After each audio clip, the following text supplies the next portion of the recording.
Akashvani presents Morning News.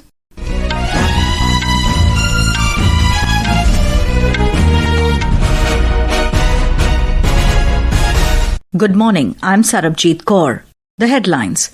Prime Minister Narendra Modi to participate in G7 summit at Kananaskis in Canada this evening, to also hold bilateral meetings on sidelines of the summit.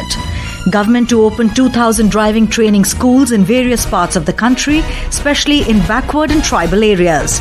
Financial Action Task Force condemns Pahalgam terror attack, saying it could not have occurred without financial backing. US President Donald Trump asks everyone to immediately evacuate Tehran as tensions between Iran and Israel rise. And in FIH Hockey Pro League, Indian women's team to take on Argentina in London today. And now the news in detail. Prime Minister Narendra Modi will participate in the G7 summit at Kananaskis, Canada this evening. Mr. Modi reached Calgary this morning. He received a warm welcome at the airport upon his arrival. This would be his 6th consecutive participation in the G7 summit. During the 2-day visit to Canada at the invitation of Canadian Prime Minister Mark Carney, Mr. Modi will also hold several bilateral meetings at the sidelines of the summit. He will exchange views with leaders of G7 countries, other invited outreach countries, and heads of international organizations on crucial global issues. These issues include energy security, technology and innovation, particularly the AI energy nexus and quantum-related issues. These issues include energy security, technology and innovation, particularly the AI energy nexus and quantum-related issues. Our correspondent has filed this report. The Group of Seven is an informal grouping of 7 of the world's advanced economies: France, US, UK, Germany, Japan, Italy, Canada, and the European Union. Its members meet annually at the G7 summit to discuss global, economic, and geopolitical issues. The focus areas of the G7 summit this year will include protecting communities and the world, building energy security, and accelerating the digital transition and securing the partnerships of the future. India has been regularly invited to the outreach session of the G7 summit in the past few years. New Delhi has always brought the issues of Global South to the fore during its interventions made at the previous G7 summits. At last year's summit, Prime Minister Modi had joined other invited countries to discuss critical topics such as artificial intelligence, energy, Africa, and the Mediterranean. Suparna Saikia, Akashvani News, Delhi. Yoga is rapidly gaining popularity in Croatia and becoming a part of people's daily life, where Prime Minister Narendra Modi is visiting tomorrow to strengthen bilateral relations. Mr. Modi, in the 3rd and last leg of his 3-nation tour, will arrive in the capital Zagreb tomorrow afternoon.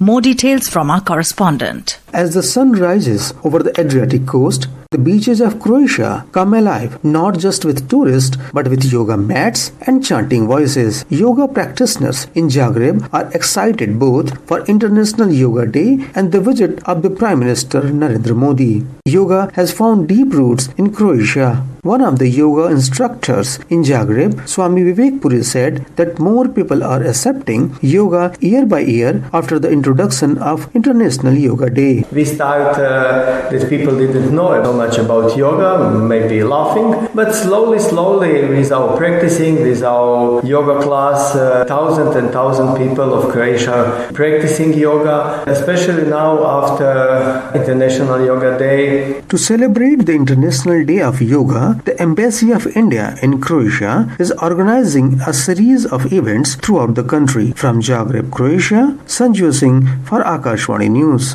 Government has decided to open 2,000 driving training schools in various parts of the country. Speaking at an event in New Delhi, Union Minister of Road Transport and Highways, Nitin Gadkari, said that these training schools will be opened in backward and tribal areas of the country, which will generate employment opportunities for youth. He said there is a shortage of around 22 lakh drivers in the country, and these training schools will help in fulfilling the shortage of skilled drivers. Truck driver के लिए ये भी 18-16 घंटे चलाते हैं। विदेशों में ऐसी सिस्टम है कि वो कार्ड हाथ डालता है और 8 घंटे हुए कि उसको उतरना ही पड़ता है, गाड़ी चालू नहीं होती। अब वो ला रहे हैं हम लोग। इसके बाद ट्रक और बसेस में कार्ड सिस्टम होगी, 8 घंटे हो गए तो गाड़ी चलेगी नहीं। सुप्रीम कोर्ट का भी एक निर्णय आया है। देश में 22 लाख ड्राइवरों की कमी है, तो हम 2000 ड्राइविंग ट्रेनिंग स्कूल हिंदुस्तान के अलग अलग जगह पर खोल रहे हैं, विशेष रूप से socially economically backward tribal area में, पिछड़े हुए क्षेत्र में, ताकि वहाँ के युवा ड्राइविंग सीखे और उनको रोजगार मिले। The Financial Action Task Force, FATF,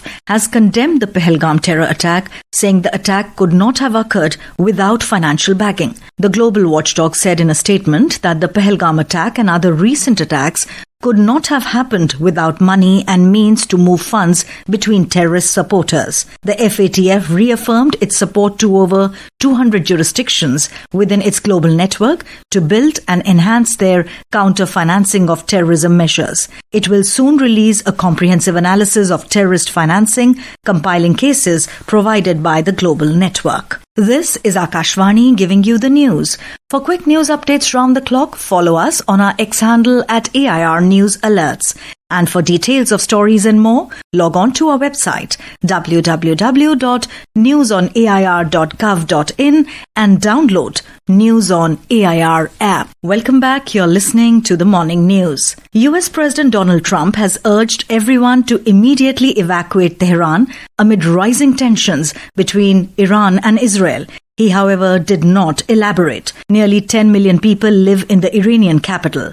Trump wrote on Truth Social that Iran cannot have a nuclear weapon. A White House official said that the president's call for Iranians to immediately evacuate Tehran highlights the urgent need for Iran to enter diplomatic talks. White House has announced that Mr. Trump will cut short his G7 visit to Canada due to the escalating conflict between Israel and Iran. The Islamic Republic of Iran Broadcasting IRIB, Iran's national broadcaster, came under direct attack in what its Israeli military officials described as retaliation for strikes on Israeli infrastructure. The attack on IRIB represents a significant escalation in the targeting of civilian infrastructure by both sides. Details on this from our correspondent. Iranian missiles struck Israel's Tel Aviv and the port city of Haifa on Monday, destroying homes and killing civilians as the conflict between the two nations entered its fourth consecutive day. Israel responded by striking buildings belonging to Iranian state-owned media companies in Tehran, including the IRIB television facility, during a live broadcast. The escalating confrontation has prompted urgent diplomatic efforts from the Gulf states and raised concerns among world leaders meeting at the G7 summit about the potential for a broader regional conflict. Tehran has reached out to Qatar, Saudi Arabia and Oman, asking these Gulf intermediaries to press United States President Donald Trump to use his influence on Israel to agree to an immediate ceasefire in exchange for an Iranian flexibility in nuclear negotiations. Gulf leaders and their top diplomats are working intensively, maintaining contact and constant communication with Tehran, Washington and other capitals in an effort to prevent the widening of what has become the most serious direct confrontation between the long-standing enemies in the West Asia. This is Vinod Kumar for Akashvani News from Dubai. In view of the ongoing developments in Iran and Israel, the Ministry of External Affairs, MEA, has set up a 24/7 control room to monitor the situation and assist Indian nationals. The MEA has shared multiple helpline numbers for those seeking support. These include a toll-free number 1-800-118-797 as well as 3 landline numbers 9111-2301-2113, 9111-2301-4104 and 9111-2301-7905. A dedicated WhatsApp number 919968291988 has also been made available, along with an email contact at situationroom@mea.gov.in. United Kingdom has announced national inquiry into child sex abuse by Pakistani origin grooming gangs. UK Home Secretary Viet Cooper informed Parliament on the findings of an audit, noting that investigations into the issue revealed involvement of Pakistani heritage gangs.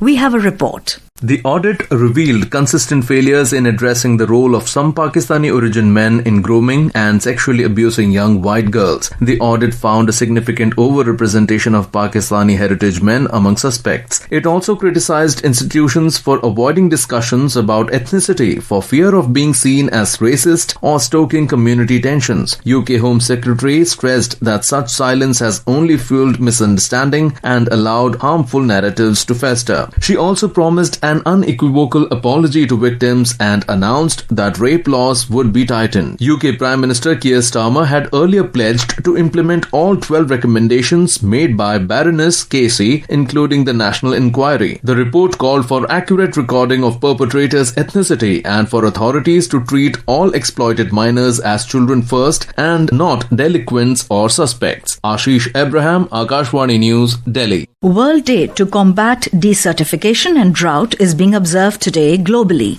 The theme for this year is Restore the Land, Unlock the Opportunities, which shines a light on how restoring nature's foundation land can create jobs, boost food and water security, support climate action, and build economic resilience. A report. As part of its celebrations in India, Union Minister for Environment, Forest and Climate Change, Bhupender Yadav, and Union Minister of Culture and Tourism, Gajendra Singh Shekhawat, will inaugurate national workshop on strategies for combating desertification and drought at Arid Forest Research Institute in Jodhpur today. The workshop is aligned with the 2025 global theme and it will emphasize the importance of land restoration for climate resilience, biodiversity and sustainable rural development. The workshop will bring together scientists, policymakers, forest officials and civil society organizations. Moreover, Federation of Indian Chambers of Commerce and Industry is also organizing a webinar under its Business for Environment B4E series. With Chirag's report, Ishani Gupta, Akashvani News, Delhi. Moving on to the world of sports, in the FIH Hockey Pro League,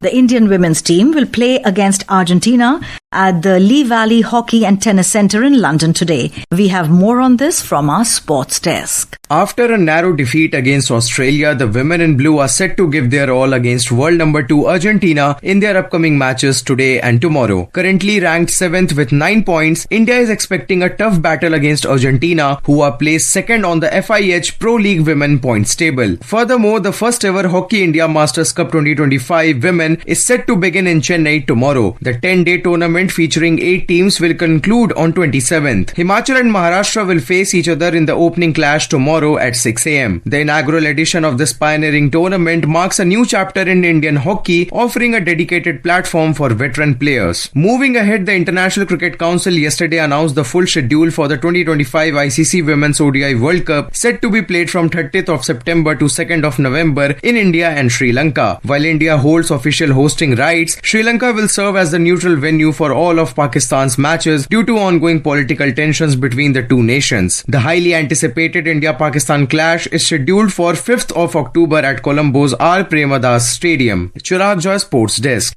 And now for a look at today's newspapers. It's over to Subhadra Ramachandran. Thank you, Sarabjit. Almost all newspapers today open with details of Prime Minister Narendra Modi's tri-nation visit.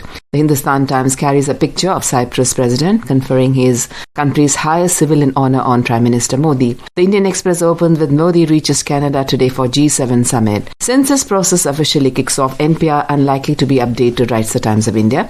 In a follow-up on the crashed Air India flight in Ahmedabad, the Statesman mentioned investigators recover cockpit voice recorder from crash site. And as the conflict between Iran and Israel continues to escalate, the Hindu informs India moving citizens in Iran, Israel to safer places. And finally, in a significant move towards preserving Bihar's ecological and cultural legacy, the Pioneer writes, 500-year-old banyan tree bears heritage fruits. With that, it's back to you, Sarabjit. Thank you, Subhadra. And now, before we end the bulletin, the headlines once again. Prime Minister Narendra Modi to participate in G7 summit at Kananaskis in Canada this evening, to also hold bilateral meetings on sidelines of the summit. Government to open 2,000 driving training schools in various parts of the country, especially in backward and tribal areas. Financial Action Task Force condemns Pahalgam terror attack, saying it could not have occurred without financial backing. US President Donald Trump asks everyone to immediately evacuate Tehran as tensions between Iran and Israel rise. And in FIH Hockey Pro League, Indian women's team to take on Argentina in London today. And with that, we end the morning news. Have a nice day.